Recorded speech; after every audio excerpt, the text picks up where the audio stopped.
সুপ্রিয় দর্শক, আপনারা যারা আমার এই ভিডিওটি দেখছেন এবং ভবিষ্যতে দেখবেন, সবাইকে জানাই আন্তরিক সালাম ও শুভেচ্ছা। আশা করি যে যেখানেই আছেন শান্তিতে আছেন, সুখে আছেন, নিরাপদে আছেন। আমি মোহাম্মদ জয়নাল আবেদিন খুবই গুরুত্বপূর্ণ একটি বিষয়ে আপনাদের সাথে কথা বলবো। আপনারা জানেন যে সম্প্রতি ইরান ও ইসরায়েলের মধ্যে মাত্র 12 দিনের খুবই সংক্ষিপ্ত কিন্তু মারাত্মক রক্তক্ষয়ী একটি সংঘাতের পরিসমাপ্তি হয়েছে। অনেকেই এটিকে সংঘাত বলছেন, অনেকেই আবার এটিকে যুদ্ধ বলছেন। যাই বলি না কেন, প্রতিটি সংঘাতের, প্রতিটি যুদ্ধের একটি স্বল্পমেয়াদী এবং দীর্ঘমেয়াদী সুদূর প্রসারী ফলাফল থাকে। ইরান ইসরায়েলের সংক্ষিপ্ত এই যুদ্ধের স্বল্পমেয়াদী যে ফলাফলগুলো আমরা এরই মধ্যে লক্ষ্য করছি, তার মধ্যে শুধুমাত্র একটি ফলাফল নিয়ে আজকে আমরা কথা বলবো। চলুন শুরু করা যাক। আপনারা সবাই জানেন, ইসরায়েল ইরানে হামলা করার আগেই ইরানের মধ্যে ঘাপটি মেরে লুকিয়ে থাকা মোসাদের এজেন্ট এবং মোসাদকে সহায়তা করা পশ্চিমা বিশ্বের যে গোয়েন্দা সংস্থাগুলো রয়েছে, বিশেষ করে CIA, MI6 সহ অন্যান্য গোয়েন্দা সংস্থার এজেন্টরা মাসের পর মাস প্রস্তুতি নিয়ে একযোগে ইরানের গুরুত্বপূর্ণ সামরিক অফিসার, রাজনৈতিক নেতৃবৃন্দ, অর্থনৈতিক সামরিক স্পর্শকাতর স্থাপনা, অস্ত্রের কারখানা, আকাশ প্রতিরক্ষা ব্যবস্থা, ক্ষেপণাস্ত্রের ডিপো এবং ক্ষেপণাস্ত্র ছোড়ার যে প্ল্যাটফর্ম, এই সব স্থানে, এই সব লক্ষ্যবস্তুতে একযোগে হামলা করে ইরানকে হতচকিত করে দেয়। আকস্মিক এই হামলায় ইরান হতভম্ব হয়ে যায়। ইরান অনেকটা দুর্বল হয়ে পড়ে। এরপরে মূলত ইসরায়েল হামলা করে।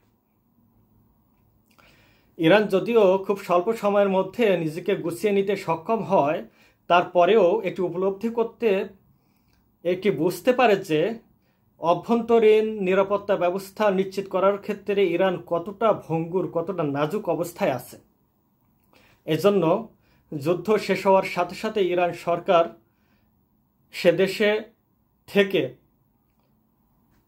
সেদেশের বিরুদ্ধে, সেদেশের জাতীয় স্বার্থের বিরুদ্ধে যারা কাজ করছে সেই সব গুপ্তচরদের, সেই সব বিদেশি এজেন্টদের ধরার জন্য একটি সাহসী অভিযান শুরু করেছে, একটি ক্র্যাকডাউন শুরু করেছে।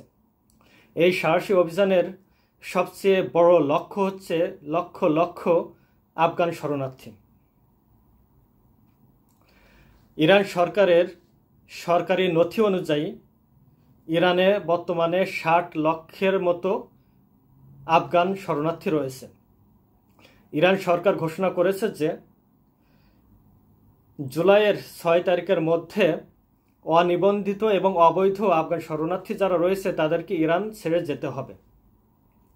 ইরান সরকারের এই নির্দেশ অনুযায়ী 60 লক্ষ আফগান শরণার্থীর মধ্যে অন্তত 40 লক্ষ চলে যেতে বাধ্য।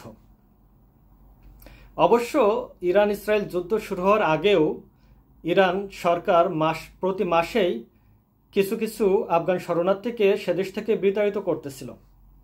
প্রতি মাসে অন্তত 2-3 হাজার করে আফগান শরণার্থীকে ইরান সরকার বিতাড়িত করতেছিল।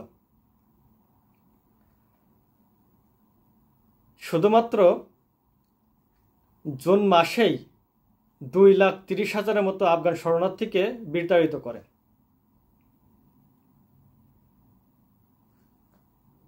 ইরান সরকার এ পর্যন্ত গুপ্তচর বৃত্তির অভিযোগে শত শত মানুষকে, দেশি এবং বিদেশি নাগরিককে আটক করেছে।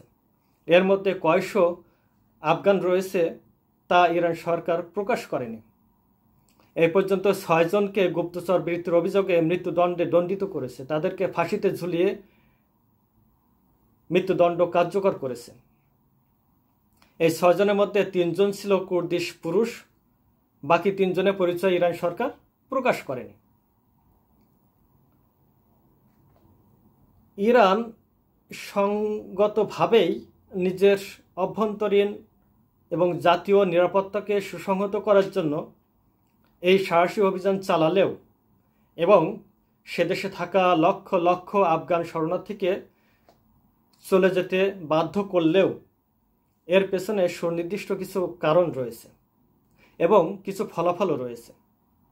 চলেন খুবই সংক্ষিপ্তভাবে সেগুলো দেখে নেওয়া যাক।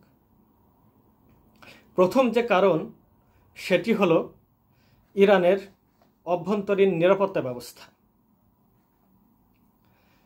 ইরানে থাকা যে লক্ষ লক্ষ আফগান সহ বিদেশি রয়েছে তাদের মধ্যে একটা উল্লেখযোগ্য সংখ্যক বিদেশি গুপ্তচর সংস্থার সদস্য হয়ে ইরানের জাতীয় স্বার্থের বিরুদ্ধে কাজ করছে। লক্ষ লক্ষ বিদেশিকে যখন আপনি একটা দেশের মধ্যে ঢুকাবেন তার মধ্যে কতজন ভালো মানুষ কতজন গুপ্তচর এটা আলাদা করা খুবই মুশকিল। ইরান সরকার যখন ইসরায়েল হামলা করার আগেই অভ্যন্তরীণভাবে মারাত্মকভাবে হামলার শিকার হয়ে ক্ষতিগ্রস্ত হয়েছে তখন এটি উপলব্ধি করেছে যে ইরানের মধ্যে প্রচুর পরিমাণে বিদেশি গুপ্তচর রয়েছে এবং তার অভ্যন্তরীণ নিরাপত্তা ব্যবস্থাকে নিশ্চিত করার জন্য ভালো এবং মন্দ আলাদা না করেই গণভাবেই ইরান আসলে এই আফগানদেরকে বিতাড়িত করছে।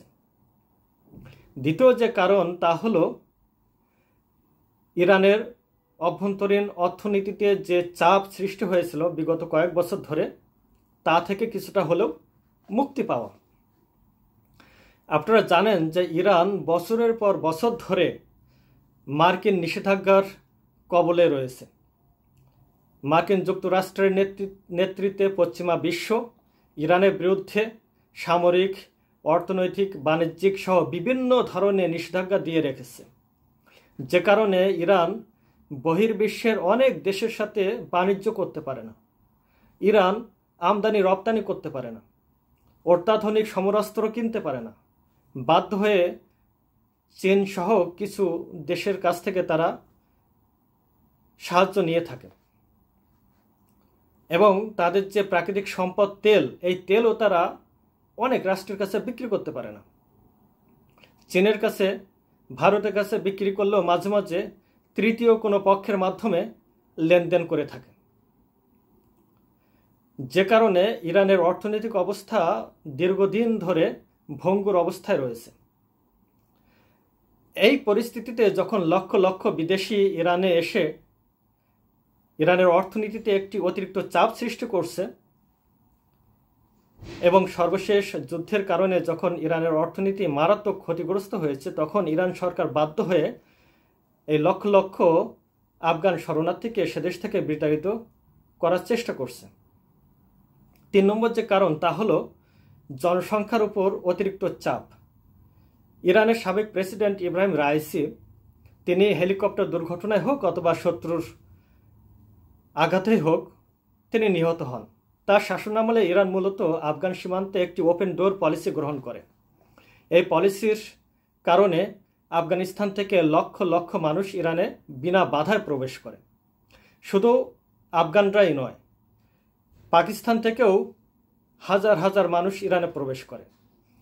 হাজার হাজার বাংলাদেশিও মধ্যপ্রাচ্য হয়ে ইরানে প্রবেশ করে। তাদের মূল লক্ষ্য হলো ইরান থেকে অবৈধভাবে তুরস্ক প্রবেশ করে গ্রিস হয়ে অথবা অন্য সীমান্ত দিয়ে ইউরোপে প্রবেশ করা।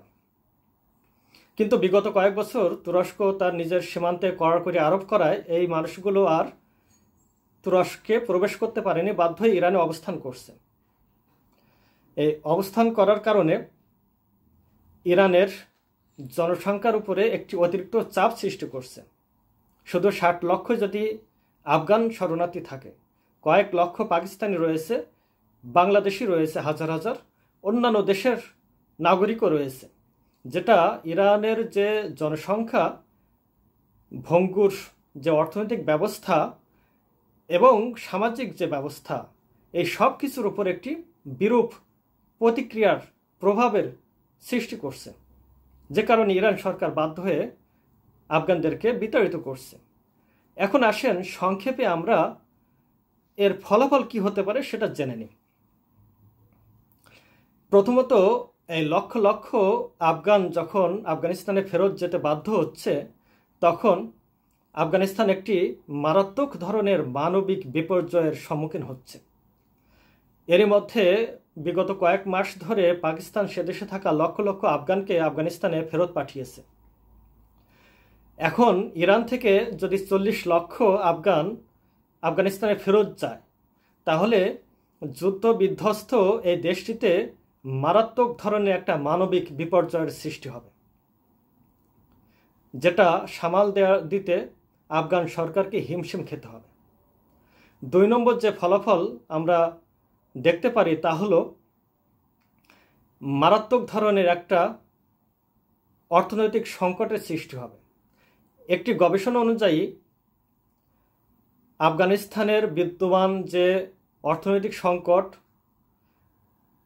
যে মানবিক বিপর্যয়, এটিকে সামাল দেওয়ার জন্য অন্তত $2.42 বিলিয়ন একটি তহবিল সংগ্রহ করতে হবে, একটি তহবিলের প্রয়োজন। কিন্তু এখন পর্যন্ত মাত্র 22.2% সংগৃহীত হয়েছে। সুতরাং এখন যদি এই লক্ষ লক্ষ আফগান আবার আফগানিস্তানে ফেরত যায় এবং তারা যদি তাদের জীবন ধারণের জন্য, তাদের কর্মসংস্থানের জন্য যদি কাজ খুঁজে না পায়, তাহলে সেটা ভঙ্গুর আফগানিস্তানের সামাজিক অর্থনৈতিক যে পরিস্থিতি বিরাজ করছে তার উপরে একটা বিরূপ প্রভাব ফেলবে। সর্বশেষ যে ফলাফল আমরা দেখতে পারি তা হলো সামাজিক ও অর্থনৈতিক অস্থিতিশীলতা। ইরানে যে আফগানরা ছিল, বছরের পর বছর ধরে তারা স্ট্রাগল করে, সংগ্রাম করে একটা নিশ্চিত জীবনের জন্য চেষ্টা করেছে। তারা যে সঞ্চয় করেছে, তারা সব কিছু ফেলে রেখে খালি হাতে, শূন্য হাতে আফগানিস্তানে ফিরে যেতে বাধ্য হচ্ছে। তো আফগানিস্তানে যাওয়ার পরে তারা নতুন করে জীবন সংগ্রামে লিপ্ত হবে। তারা কাজ খুঁজবে, তারা মাথা গোঁজা ঠাঁই খুঁজবে, পরিবার পরিজন নিয়ে তারা একটা নিরাপদ অবস্থান খুঁজবে। এইটা যখন না পাবে, তখন আফগানিস্তানের অর্থনীতিতে একটা মারাত্মক বিপর্যয় নেমে আসবে। সব মিলিয়ে আফগানিস্তানের রাজনীতিতে, অর্থনীতিতে, সামাজিক জীবনে একটা মারাত্মক বিপর্যয় নেমে আসবে। প্রিয় দর্শক, ইরান হয়তো সঙ্গত কারণেই তার নিজের জাতীয় নিরাপত্তাগত স্বার্থ রক্ষার জন্য, অভ্যন্তরীণ অর্থনৈতিক স্বার্থ রক্ষার জন্য, সামাজিক নিরাপত্তা নিশ্চিত করার জন্য লক্ষ লক্ষ আফগানকে ফেরত পাঠাচ্ছে। কিন্তু এটা কতটা নৈতিক সেটা আপনারাই বিবেচনা করবেন। তবে আফগানিস্তানের যে এর ফলাফল অত্যন্ত ভয়াবহ হবে তা আমরা সহজেই অনুমান করতে পারি। আপনারা আপনাদের মতামত জানাতে ভুলবেন না। আবারও দেখা হবে অন্য কোনো বিষয়ে, অন্য কোনো সময়ে। সে পর্যন্ত সবাই ভালো থাকুন, সুস্থ থাকুন, শান্তিতে থাকুন। আল্লাহ হাফেজ।